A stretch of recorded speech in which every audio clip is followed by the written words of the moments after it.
जटिल के राम जी ने बाली को छिपके क्यों मारा, आओ सुनते हैं। मैंने जब शास्त्र पढ़े, मैंने जब रामचरितमानस पढ़ी और जब मैंने पढ़ा, संतों के चरणों में बैठा, तो मेरे मन में ऐसा आया, मुझे लगा कि ये कारण है। तो जो मुझे गुरुजनों ने बताया, जो मैंने पढ़ा, जो मेरी समझ में आया, वो मैं आपको समझाता हूं। राम ने छिपके क्यों मारा बाली को, सवाल यही है ना। कई बार ये समाज में सवाल खड़ा होता है कि राम ने बाली को छिपके क्यों मारा। क्यों, ये सवाल खड़ा है कि नहीं? युगों बाद भी ये सवाल खड़ा है कि राम जी ने बाली को छिपके क्यों मारा। अब मैं उत्तर दे दूं तो सुनो। बात ऐसी है कि राम ने सुग्रीव से की मित्रता। राम ने सुग्रीव से क्या कर ली? जोर से, मित्रता। अच्छा, राम और सुग्रीव की मित्रता कराई किसने? किसने? झाड़ी वाले हनुमान जी ने। भाई, राम की और सुग्रीव की मित्रता किसने कराई? हनुमान जी ने कराई। हनुमान जी ने मित्रता करा दी। और मित्रता कैसी? जो ना मित्र दुख होहि दुखारी, तिनहि बिलोकत पातक भारी। रामचरितमानस में लिखा है इसी प्रसंग में कि मित्र कैसा हो? जो मित्र के दुख से दुखी हो और मित्र के सुख से सुखी हो, वही ना मित्र है। अच्छा, राम जी ने अपने मित्र से पूछा, सुग्रीव तुम यहां जंगल में क्यों रहते हो? तुम्हारी पत्नी कहां? तब पूरी मैं दानव की कथा सुना दी।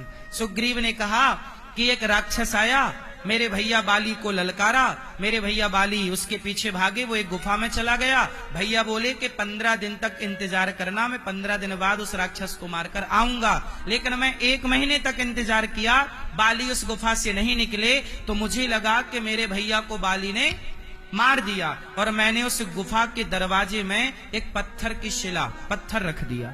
और जब मैं किष्किंधा आया तो किष्किंधा के लोगों ने मेरा राज्य अभिषेक कर दिया और मुझे राजगद्दी पर बिठाया। और जैसे ही मैं राजा बना तो भैया बाली आ गए और भैया बाली ने मुझे खूब मारा। मेरी एक ना सुनी, मैं कहता रहा पर वो ना सुने। इतना मारा कि प्रभु मैं मरने वाला था। तब मैं भाग करके यहाँ ऋष्यमुख पर्वत पे आ गया।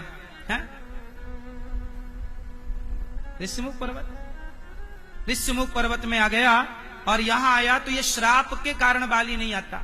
यहां एक संत जी ने श्राप दिया कि तू यहां जाएगा समाप्त हो जाएगा। तो मैं यहां बच गया, वरना ये मार डालता मुझे बाली। राम जी ने कहा, राम राम राम सुग्रीव, तुम्हारे भाई ने तो बड़ा अत्याचार किया। अच्छा ये बताओ, सुग्रीव और बाली की लड़ाई में गलती किसकी थी? उत्तर दो। सुग्रीव और बाली की लड़ाई में गलती किसकी थी? सुग्रीव की या बाली की? उत्तर। मैया क्या बोलती तू? क्या उत्तर है? सुग्रीव और बाली की लड़ाई में किसकी गलती थी? हैं? अच्छा भैया बताओ, भैया दादाजी बताओ, कौन गलत है? कौन? बाली। बाली की गलती है। क्या गलती है? बाली की गलती यह है कि उसने सुग्रीव की एक ना सुनी, जबकि सुग्रीव से बाली ने कहा था कि तुम 15 दिन इंतजार करना। लेकिन बेचारा सुग्रीव कितने दिन इंतजार किया? 1 महीना। अब सुग्रीव ने तो बेचारे ने 1 महीना कि उसे लगा कि मर गया होगा। और जब मर गया तो वो आया तो उसे जबरदस्ती राजा बना दिया। मारने के पहले एक बार सुग्रीव को, अब बाली को सुग्रीव का पक्ष तो सुनना था ना? नहीं ना? नहीं सुना तो लड़ाई हो गई। आज भाई भाई की लड़ाई केवल इसलिए होती है कि एक पक्ष सुना जाता है, दूसरा पक्ष सुना ही नहीं जाता, इसलिए लड़ाइयां होती हैं। आज भी ये सुग्रीव बाली की लड़ाइयां खत्म नहीं हुई। आज भी भाई भाई के झगड़े इसी बात पर हैं कि एक भाई अपनी बात कह देता है, एक भाई बोला कि तू गलत है। अरे भाई, आप एक बार उसका पक्ष तो सुनो कि वो गलत कैसे है। वो अपनी सफाई में भी तो कुछ कहना चाहेगा। हो सकता है कंफ्यूजन हो, गलतफहमी हो। क्यों जी? लड़ाइयों में कई बार गलतफहमियां होती हैं कि नहीं? हाँ या ना? होती है ना? तो सुनो, सुग्रीव और बाली की लड़ाई में क्या हो गया? गलतफहमी। अच्छा, अब जब राम ने पूरी कथा सुनी सुग्रीव ने रोते हुए कहा कि मुझे लात मार के निकाल दिया और मेरी पत्नी पर कब्जा कर लिया। तब राम जी को गुस्सा आया। राम जी ने कहा, बाली सुग्रीव सुन सुग्रीव, मारी हूं बाल ही एक ही बाण, ब्रह्म रुद्र शरणागत गए ना उबरी ही प्राण। हे सुग्रीव, अच्छा राम ने प्रतिज्ञा कर ली। क्या प्रतिज्ञा कर ली? कि सुन सुग्रीव, मारी हूं बाल ही एक ही बाण। हे सुग्रीव, मैं बाली को मारूंगा, एक ही बाण से मारूंगा। अच्छा राम ने क्या कर ली? सुग्रीव के सामने बाली को मारने की जोर से प्रतिज्ञा कर ली। राम ने वचन दे दिया, सुग्रीव मैं तुझे वचन देता हूं कि मैं बाली को मारूंगा और एक ही बाण से मारूंगा। हो गया। अब चलते हैं आगे। अब जब राम आगे गए तो राम जी देखे कि सुग्रीव और बाली की लड़ाई चल रही है। सुग्रीव बाली लड़ रहे हैं दोनों युद्ध। राम जी को लगा कि यदि मैं सामने चला गया बाली के, और यदि राम जी बाली को सामने से मारते तो कुछ बातों का ध्यान आपको रखना है। क्या?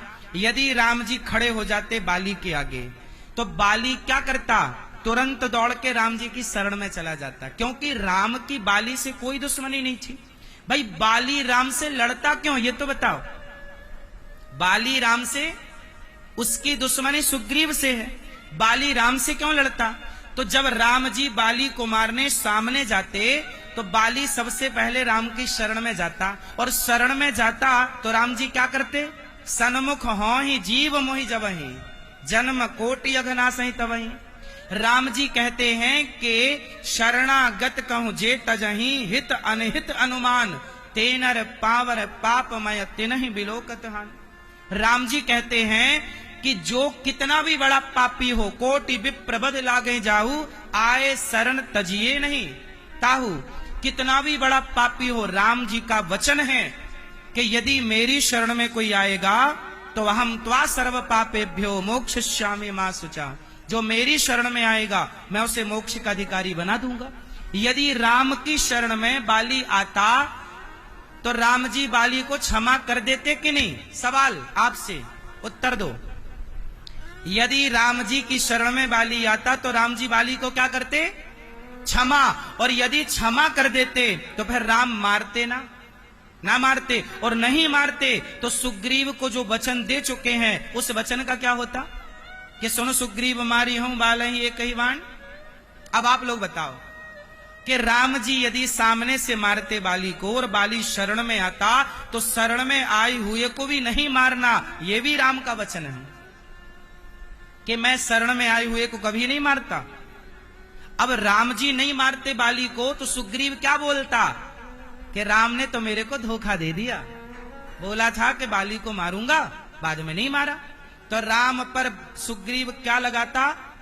कलंक लगाता, धोखे का, मित्र को धोखा देने का कलंक लगाता सुग्रीव।